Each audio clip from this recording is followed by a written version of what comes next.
Guess what instrument I played? I've never had a tuba. I've never had, yeah. People just look at me, they don't ever met me. You played the tuba, didn't you? I did.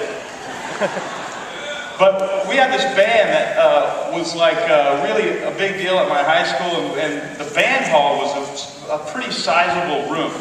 And people, students kept their books in the lockers at the back of the band hall. Like if you're in band, you could have a band locker.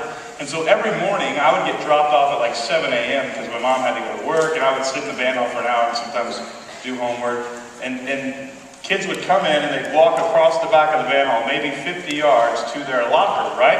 And you guys know what a metronome is?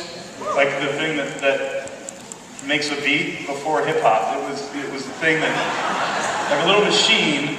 And I discovered this fascinating thing when I was in band. I would sit where the conductor sits, like right up on the little stand, and they had this metronome, and I would put it at a certain number. I can't remember what number it was, but I could actually speed people up as they walked across the back of the band hall. I was fascinated by this. I could speed them up by like 10 spots on the metronome by the time they got to their locker.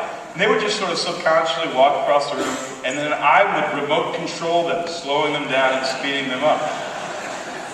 It was really fascinating. And I came back to that a couple of years ago when I began to wonder, you know, what it is that sort of controls us. I mean, I think we sort of believe that we walk around and there's nothing subconsciously playing on us, making us walk at a different pace or making us do the things that we do. But I've come to believe that we are completely like remote control people. And the people that you lead and you serve are also remote control people. There are influences that cause them to do and to act a certain way.